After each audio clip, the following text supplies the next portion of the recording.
Video देखने के लिए मोटिवेशनल कहानियों को सब्सक्राइब, लाइक एंड शेयर कीजिए।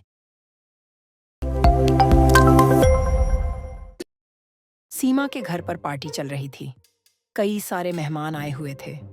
उसमें शहर के बहुत सारे समृद्ध और प्रभावशाली लोग भी थे। पार्टी बहुत भव्य थी। सभी लोग सीमा की तारीफ कर रहे थे। मान गए सीमा मैम। क्या अरेंजमेंट किया है आपने? अरे मेहता जी, सीमा जी की पार्टी ऐसी ही होती है। लोगों की आंखें खुली की खुली रह जाती हैं। अब अपनी तारीफ से घमंड में चूर सीमा सभी का अभिवादन कर रही थी। तभी उसकी नजर अपनी सास सावित्री पर गई, जो दूर कोने में बैठे उसे देख रही थी।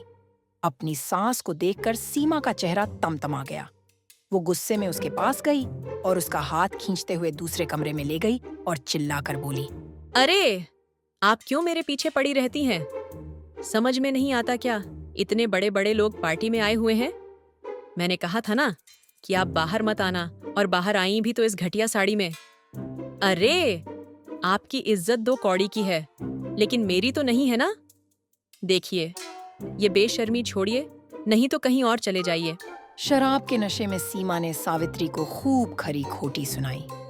सावित्री चुपचाप अपनी बहू की जहर भरी बातों को सुनती रही। समय ऐसा भी रंग दिखाएगा, पता नहीं था। घमंड किसी का नहीं रहता, वो तो आता ही है नाश को लेकर। लेकिन फिर भी लोग पता नहीं क्यों घमंड करते हैं। ये सोचते हुए वो पुराने दिनों में खो गई। घड़ी में रात के 2 बज रहे थे। सड़कों पर मरघट सा सन्नाटा पसरा था। कुत्ते कभी भौंकते, कभी बिल्कुल खामोश हो जाते। घरों की लाइट ऑफ थी और लोग गहरी नींद के आगोश में थे। लेकिन नारायणपुर के उस छोटी सी झोपड़ी से रोशनी बाहर आ रही थी। 70 साल की सावित्री मशीन पर बैठे कपड़े सील रही थी। अभी भी काफी काम बाकी है। कल दोपहर तक मुझे ये सूट किसी भी हालत में रागिनी मेम साहब को देना है। माँ जी, आप थोड़ी देर आराम कर लेती। मैं देख रही हूँ कि आपको नींद आ रही है। अरे नहीं नहीं बहू, मुझे नींद नहीं आ रही है। मुझे यह काम कल तक खत्म करना ही है। देख, तू परेशान मत हो और तू अपनी पढ़ाई कर। तेरी परीक्षा नजदीक है ना। तेरी तैयारी तो सही से हो रही है ना। हाँ माँ जी, तैयारी तो हो रही है। अब देखिए परीक्षा का रिजल्ट कैसा आता है। वैसे भी मैंने तय कर लिया है। क्या तय कर लिया है? यही कि अगर इस बार मेरा सिलेक्शन नहीं हुआ तो मैं आगे परीक्षा नहीं दूंगी। मैं आपके काम में हाथ बटाऊंगी।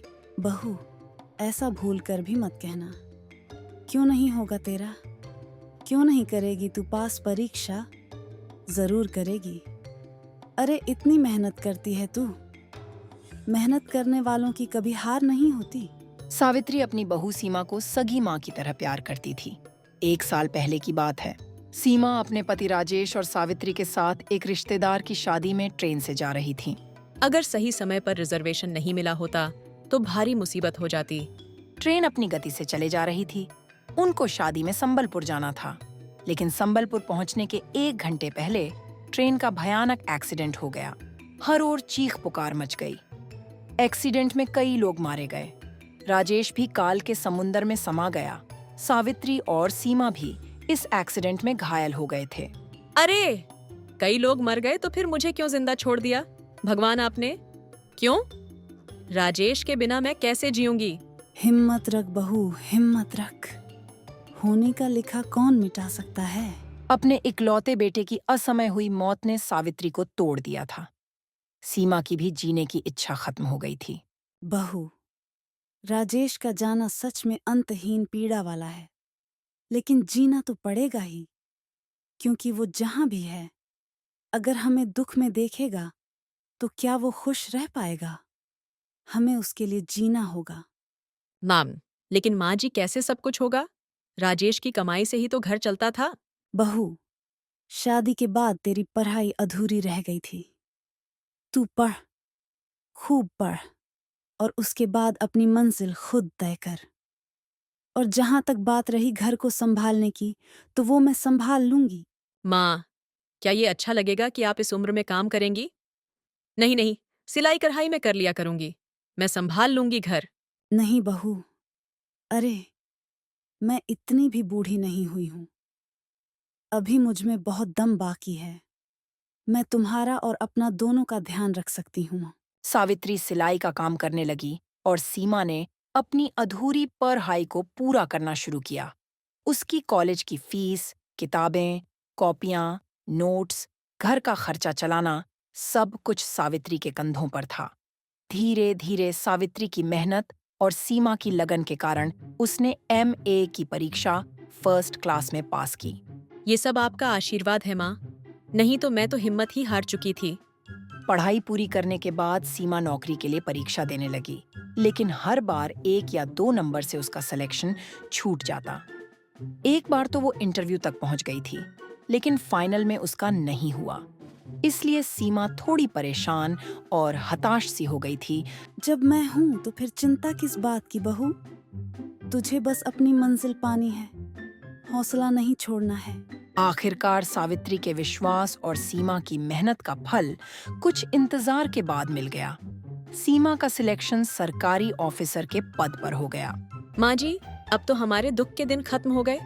आपकी तपस्या का फल आपको मिल गया। ऐसा लगा कि सावित्री और सीमा की जिंदगी में सब कुछ ठीक हो गया, लेकिन जिंदगी एक और अध्याय लेकर सावित्री के सामने खड़ी होने वाली थी। जिस बहू के लिए उसने दिन और रात की परवाह नहीं की, रात दिन मेहनत की, वो बहू अब बदल गई थी। घमंड उसमें फूट-फूट कर भर गया था। ऑफिस में भी लोगों से बदतमीजी से बात करती, काम के बदले घूस भी मांगती और नहीं देने पर उन पर अपना रौब जताती। एक दिन की बात है, सीमा ऑफिस में बैठी है और वो किसी औरत को डांट रही है। अरे, दिमाग खा गई हो तुम तो मेरा। दूर हटो मुझसे। कहाँ से चले आते हैं? आप गुस्सा क्यों होती हैं मैम? मैं तो अपने हक के पैसे मांग रही हूँ, वो भी मैं नहीं मांगती। लेकिन क्या करूँ? अगर वो पैसे नहीं मिले तो हमारा परिवार बिखर जाएगा। मेरा इकलौता बेटा रेल दुर्घटना में मारा गया। वो अकेला कमाने वाला था मेरे परिवार में। अपने सामने ये दृश्य देखकर सीमा अपने पिछले दिनों में पहुंच गई। सावित्री का चेहरा उसकी आंखों के आगे घूमने लगा। उसे उसकी तपस्या याद आने लगी। आज मैं जो कुछ भी हूँ, सब माँ जी के कारण हूँ। और जब मुझे सब मिल गया, तो देखो कैसे घमंड ने मुझे अपने दलदल में फंसा लिया। माँ जी को नीचा दिखाया, जरूरतमंदों को नीचा दिखाने लगी। ये सब क्यों करने लगी मैं? क्यों? मुझसे गलती हुई है, भारी गलती। मुझे ये गलती सुधारनी है। सीमा ने उसके मुआवजे की फाइल तुरंत पास की और ऑफिस से अपने घर को निकल गई। घर पहुंचकर वो सीधा अपनी सास के कमरे में गई। उसकी सास लेटी हुई थी। उनसे माफी मांगने लगी। माँ जी, मुझे माफ कर दीजिए। पता नहीं मुझे किस बात का घमंड हो गया था। अरे, सब कुछ तो आपका दिया है। आपके चलते लोग मुझे जानते हैं। लेकिन मैं ये भूलकर खुद को ही सब कुछ समझने लगी। मुझे माफ कर दीजिए माँ जी, प्लीज माफ कर दीजिए। लेकिन सावित्री तो अचेत सी पड़ी थी और वो घमंड की दुनिया को छोड़कर कहीं दूर जा चुकी थी। सीमा को जब अपनी सास के गुजरने का पता लगा तो उसका हाल बेहाल हो गया। वो बार-बार खुद को कोसने लगी। लेकिन अब क्या होता? हालांकि अब उसे जीवन की सबसे बड़ी सीख मिल गई है, घमंड से दूर रहने की सीख। वीडियो देखने के लिए मोटिवेशनल कहानियों को सब्सक्राइब, लाइक एंड शेयर कीजिए।